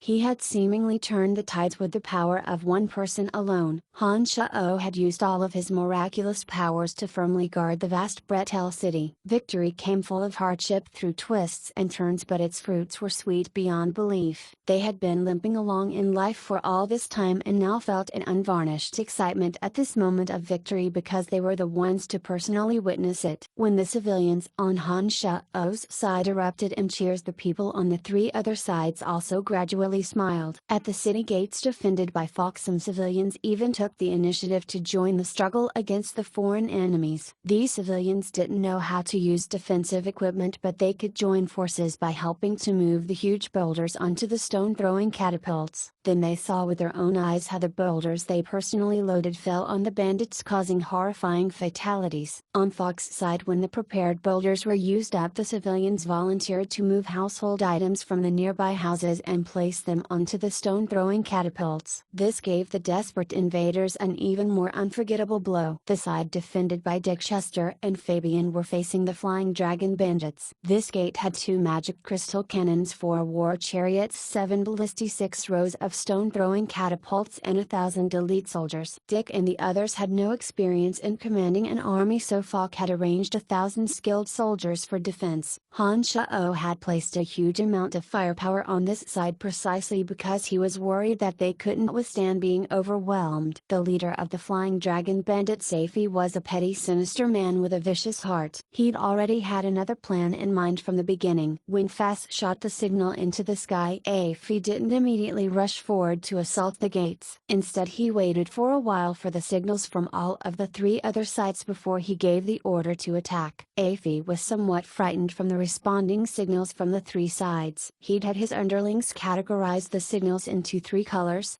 red, blue, and yellow. Yellow signaled that the attack was going smoothly, blue meant there were some difficulties, and red meant that the assault in that area had encountered a fatal blow. Of the responding signals from the 3 sides, those from Han Shao's and Fox's sides were both red. This showed that the attack on those 2 gates had met with a fatal blow from the beginning. Because Dorcas had just begun to lure his enemies inside and hadn't violently erupted with overwhelming firepower from the start, the Flying Dragon bandits on this side only released a blue signal. 2 red and 1 blue signals didn't really look too optimistic. Seifi planned to preserve the bulk of his forces, so he let some of his underlings outside attack the gate guarded by Dick and Chester. Chester had never faced such a battle before. Upon seeing Seifi's bandits rush over, they immediately issued orders to launch an intense bombardment. Because Han Shao was worried they would be unable to bear the attacks, the firepower on their side was the fiercest. The 2 magic crystal cannons and war chariots spat out surges of flames at the same time as the ballista and catapults let loose their lethal barrage. Half of the several hundred low-rank bandits sent out by Seifi were killed instantly. Seifi jumped in fright. He immediately gave an order to hold and observe, his heart somewhat chilled in fright. When his enemies were successfully lured into his trap, Dorcas unleashed devastating firepower. Those closest to the source died instantly, and the few hundred bandits who'd reached the walls didn't leave behind enough for a grave by the time Dorcas was done. When the bandit who released the blue signal saw the originally calm firepower become violent, he hurriedly released 2 red signals in a row out of shock. Seifi had already been a little worried in his heart when he saw the sudden 2 red signals in a row after the blue signal. He instantly ordered a retreat of 100 meters, not allowing anyone to continue attacking. Seifi didn't mobilize a single soldier until the moment Fast withdrew. He only remained on his warhorse and glared at the enemies on the distant city wall as if trying to cow the opponents with his presence alone. Seifi was waiting for the other bandit groups who'd attacked Bretel City to gain some footholds first. Only then would he make a move against those bastards on the city wall. When the news of Fast's failure was delivered one step ahead to him, the frightened Seifi knew that they wouldn't be able to reap any benefits this time. He immediately issued an order to retreat without another word. The bandit group, who always advanced fiercely and bravely, now quickly retreated far away, leaving behind roughly 200 corpses. It was the first time Chester and Fabian had experienced such a battle. Seeing Seifi dejectedly leave in resentment, they thought complacently, our side is indeed powerful. We're only fighting from a distance. Could it be that we already scared them off with just our momentum alone? Chapter 335, The Fruits of Victory. Han Shao was most concerned about the gates that Chester and Dick were responsible for. But when he reached the gates, he found the soldiers safe and sound. The vestiges of their battle didn't seem too prominent. The 200 bandit corpses indicated that the bandits' losses hadn't been too severe either. Are you alright? Han Shao descended, an aura of victory swirling around him, and looked at the immeasurably self-satisfied Chester and the others, letting out a sigh of relief as he did so. We're fine, my lord. Those cowardly bandits charged us only the once and then just stayed in the distance and observed the gate. They suddenly retreated just now. Chester gave a relaxed smile, pointing in the direction that Seifi had run off in. Looking into the distance, Han Shao nodded, saying, that's good. Leave 300 to defend this gate. The rest of you go help Dorcas. All right, we'll depart immediately. Dick and Chester responded in tandem, turning to give spirited orders to the idle troops, haranguing them to get various appendages in order and head out to aid the other two sides. Rumble.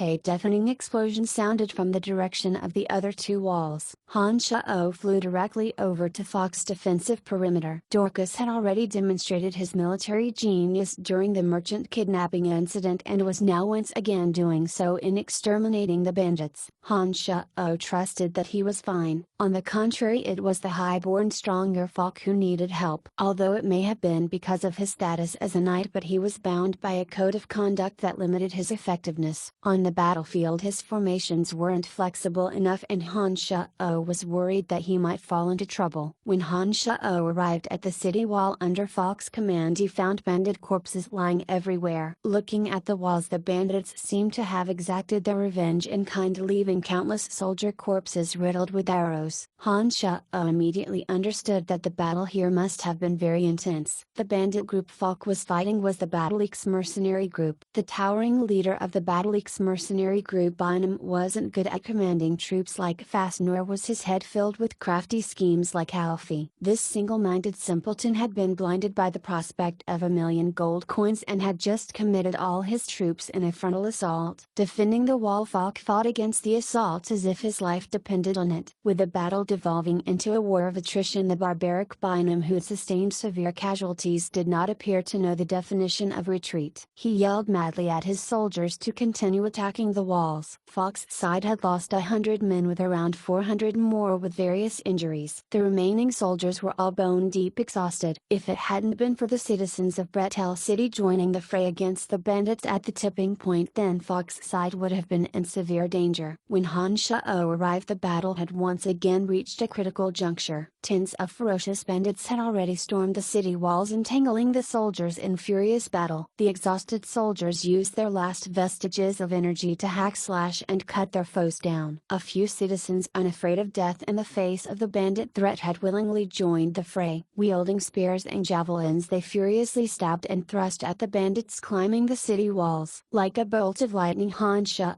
slammed into the city wall like a tornado of death. He whistled loudly and charged the bandits on the wall alone. Like an unstoppable boulder, he tore through bandits using his bare hands, leaving behind a trail of what could only be described as vivisection specimens. As these bandits died at his hand, there was nothing to stop Han Shao from starting his loud long chant with his bone staff. A horrifying army of undead gradually gathered beneath the city walls. With a single stroke from the evil knight's killing aura-infused bone spear, several bandits were mutilated and swept away. Flocks of gargoyles hurtled by like ravens, unhorsing and carrying off the bandits that had come galloping in on horses. The bandits that were carried off would be torn to pieces by the gargoyles' claws long before they hit the ground. This time, when acid marshes appeared amidst the bandits, the sounds of screaming never stopped. Under the corrosion of the acid marshes, scores of bandits became brand new snowy white skeletons. Han Shao's actions had completely turned the situation around. Surging waves of magic rippled out whenever the demon-like Han Shao waved his bone staff. Groups of undead soldiers would rise up, or mind-bogglingly destructive acid marshes would appear. From time to time, a few corpses would even explode. The Battleaxe mercenary group's casualties soared exponentially with every passing second. The battlefield was a complete rout by the time Han Shao was done. The furious leader of the Battleaxe mercenary group, Bynum, was roaring non-stop. In his fury, he completely overestimated himself, jumping on a hose and boldly charged toward Han Shao. However, a shake of the bone staff sent a blast of magic towards him. The blast turned into rows of bone lances that flew through the air, dense rain that blotted out the sun. There were no flukes. Every part of Bynum and his horse that weren't covered by armor was pierced through by bone lances. 2 bone lances found his eye sockets. Bynum died on the spot without even uttering a sound. "Boss, the boss is dead." Han Shao's arrival caused panic amongst the bandits. The shocked and fearful bandits began shrieking loudly upon upon discovering that their leader was dead. The remaining Battle-X bandits all bolted as if using this as an excuse, recklessly running from this area. An audacious yet careful bandit pretended to retrieve Bynum's corpse, secretly taking off the latter's space ring and pocketing it. Han Shao loved looting the dead and discovered the bandit's actions with a glance. He laughed lightly, flying from the city walls like a specter, silently catching up to the ecstatic bandit who was hurriedly running away. He said, "Sometimes the wealth of the dead will also cause you to lose your life." The bandit who had taken Bynum's space ring thought that it was an avaricious compatriot who desired a share of the wealth. Upon hearing those words coming from behind him, he turned around and struck out with a Battle-X with an ominous glint in his eyes. The Battle-X heading towards him flew away with a ding. Upon meeting a flick of Han Shao's right forefinger, the reverb traveled down the bandit's arm, sending him staggering backwards.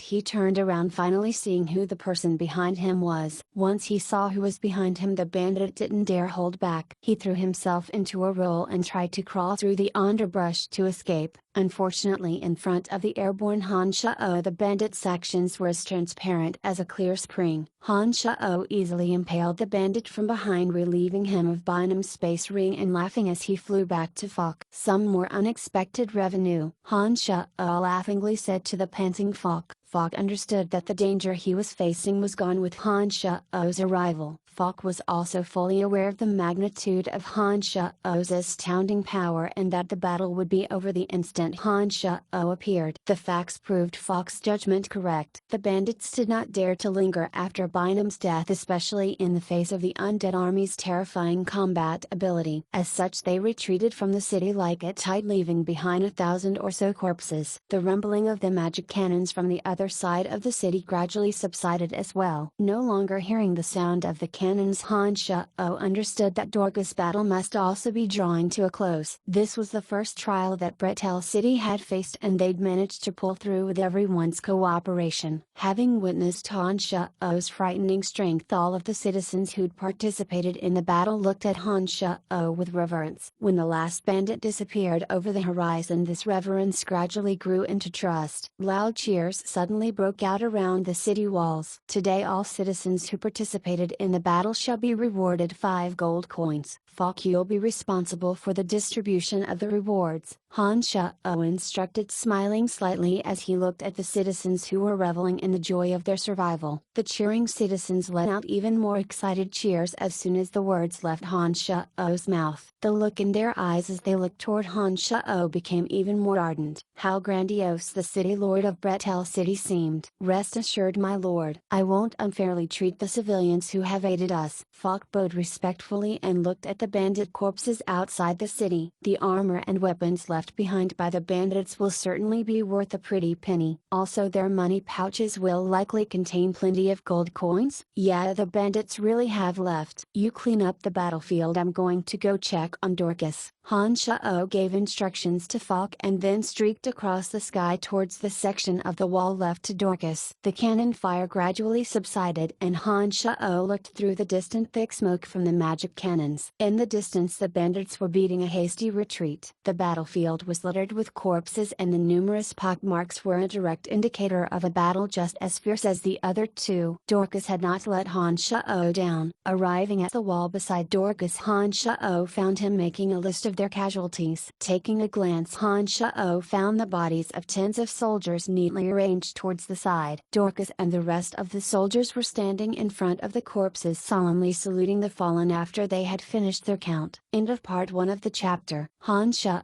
walked up to Dorcas, not saying anything. The bodies of the young soldiers lying in front of them were all riddled with arrows. There were more who were killed by flying Battle-X's, some even missing limbs. They must have suffered considerably prior to dying. A grief-stricken aura emanated from the saluting Dorcas and soldiers. Han Shao copied them and saluted to pay his respects to the deceased. After a while, Dorcas opened his mouth and said, "There will certainly be casualties in war. Nobody has the power to change this. The only thing I can do is make sure that our casualties are as few as possible and make sure the enemy suffers as many of these tragedies as possible." Nodding his head in agreement, Han Shao said, "That's right. Sometimes being cruel to your enemy is being benevolent to yourself. I think we need to upgrade our soldiers' equipment with sturdier armor and weapons. This will make it easier for our soldiers to survive. My lord, how are the conditions of the other 3 walls? Dorcas took a deep breath, finally taking his eyes off the soldiers' corpses. Apart from Dick's section, the others are more or less the same as yours, though we all held out. Han Shao gave a gratified smile as he answered Dorcas's question. Nodding his head, Dorcas heaved a sigh of relief and said, "That's good." Clop clop clop. At this time Dick, Chester and the others had finally dashed all the way across the city. Upon discovering Han Shao already standing there, they understood that the battle must have already ended. It had turned to dusk at some point. The last ray of sunshine gave birth to a fiery sunset. Under the glow of the sunset, the drifting smoke painted the world in blood, adding a touch of desolate beauty to the battlefield that looked like hell on earth. Flocks of crows cawed as they flew, swooping down on the corpses of the bandits. They gleefully tore at and swallowed that beautiful flesh, giving off cries that disgusted people. As the sun set, the dense mass of crows grew more numerous, their grim screeches a bitter into the unbearable scene. "It's over. It's finally over." Han Shao mumbled a few words to himself, returning to the governor's manor. Smoke continued to billow outside Bretel City for 3 consecutive days. The citizens who resided close to the city gates all smelled the strong pungent odor of burnt flesh. A total of 15,000 bandits had attacked the city. In the end they left behind 8,000 corpses, 400,000 gold worth of armor and weapons, as well as roughly 200,000 gold as loot. In addition, the Battleague's leader's spatial ring also contained 300,000 gold. The 4 large bandit groups had arrived greedy for gold. Unfortunately, not only did they not receive a single gold coin from Bretel City, but they gifted a large amount of gold instead. Just as Han Shao had predicted. In this battle, Bretel City's city guard death toll was 327. The injured numbered 769. Those who had survived had essentially all suffered some form of injury. Furthermore, the magic crystals for the 6 magic crystal cannons were all depleted. The goblin explosives and the more than 10,000 crossbow bolts that the merchants had transported over had also been almost completely consumed. There was not a drop remaining in the dozens of fire oil barrels, while the giant rocks used by the catapults had run out. The few bandits who'd managed to scale the city walls had managed to destroy 2 war chariots, 4 ballistae and a cumbersome catapult. The bandits also knew the astronomical prices of the magic crystal cannons and the specially refined magic ores they were made from. However, the 6 magic crystal cannons had been left untouched. Han Shu finally gained the respect of all of Bretel City's residents after this battle, with army recruitment at an unprecedented high as enthusiastic young citizens flocked towards recruitment centers. Han Shao's godlike power and influence had spread through the entirety of Bretel City. In the span of just 3 days, these residents who were at first filled with doubt toward Han Shao had deified him. To the younger generation, Han Shao had become an unreachable myth and legend. There were a few pretty girls and beautiful women who in the last 3 days had lightly powdered and gorgeously dressed themselves, coming up with excuses to hover around the city lord manor's main door. Each one of them looked flirtatiously in every direction, carrying who knows what thoughts in their heads. The previously despised Bretel city guard had also seemed to become hot commodities. Some residents excitedly introduced their beautiful daughters to the soldiers that were dressed in shiny armor. Bretel City had dramatically changed overnight. Han Shao, Jack, Chester and the rest were chatting with the merchants led by Fabian at the city gate leading to Seamist City. Of these merchants who had dared come to Bretel City, every one of them were true merchants daring risk to obtain fortune. They had gained a new understanding of the city after experiencing the defensive battle of Bretel City. The siege munitions escorted by the merchants this time had been utterly depleted. Yet the larger threat of the 7 duchies still existed. Therefore, when the corpses were cleared and the roads slightly repaired, Han Shao immediately spent large amounts of gold to purchase even more munitions. Apart from an ending war arsenal, he purchased even larger amounts of food and daily necessities. Merchants would never rest as long as there was money. When the large deposit was handed over to them, the merchants were similarly anxious to leave the city to handle their affairs, emboldened by the trust that Bretel City and Han Shao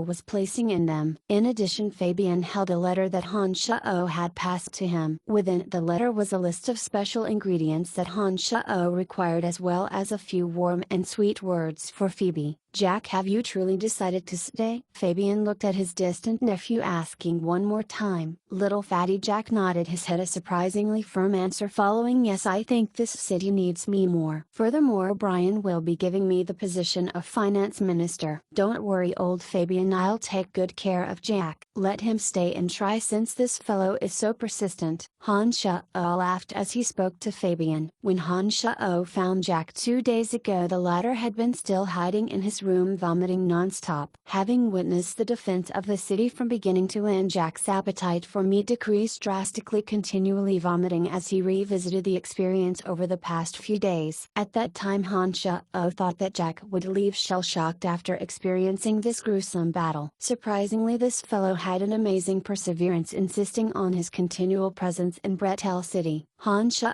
had found out from Fabian that Jack was talented in resource management and finance. Under the guidance of a few boost experts experienced in trade, Jack displayed a level of financial management that moved even Phoebe. The reason why Phoebe gave such consideration for Jack, apart from the relationship between Jack and Han Sha, was because of his performance in management. Knowing this situation and seeing Jack insist on staying in Bretel City, Han Sha did not continue persuading him and instead gave Jack the position of finance minister. He did so in front of Falk, Dorcas and the rest. The gold that had previously been obtained from Red Ritual, the 400,000 from Helentina, and all the gold that was obtained from the battle were all handed over to Jack, placing him in charge of managing this large amount of wealth. Han Sha wouldn't dare to hand such a large sum of gold to any other person. He trusted only Jack, someone who'd grown up with him at Babylon Academy. Han Sha was finally Bretel City's true master. He could appoint any personnel for any areas without need for any other approval. Falk, Dorcas and the rest had no authority to interfere or intervene. Jack was silent for a long time as he struggled between excitement and panic at holding such a large sum of wealth. Only after Han Sha's continual reassurance did he slowly adapt to the role as finance minister. Fabian's words to Han Sha were truly accurate. With such a large wealth in Jack's possession, Jack systematically started to clearly allocate the usage and distribution of the gold. Once he'd gotten over his initial panic, every amount was thoroughly recorded, causing Han Sha to have a whole new level of respect for Jack. Falk and the rest initially doubted Jack, but were all shocked after receiving their stipend from Jack and hearing him clearly name the price of each armor and weapon. When Jack initiated contact with several merchants to help Falk and Dorcas purchase some war equipment that were in high demand, both gradually relaxed when Jack bought the equipment at a price much lower than they'd imagined. Busy Jack displayed the brains of a qualified finance minister in 3 short days. The young Jack was gradually accepted by Falk and the rest. The few of them felt in their hearts that such a young finance minister was perhaps not a bad thing. "All right then, you all take care." Fabian looked at the 2 youthful faces in front of him, as if seeing that Bretel City regain its vitality under their care, emerging brightly onto the chaotic stage that was the eastern region. The merchants were escorted toward Seamist City by guards led by Chester, amidst the farewells of Han Shao and the others gradually disappearing from Han Shao's line of sight. Han Shao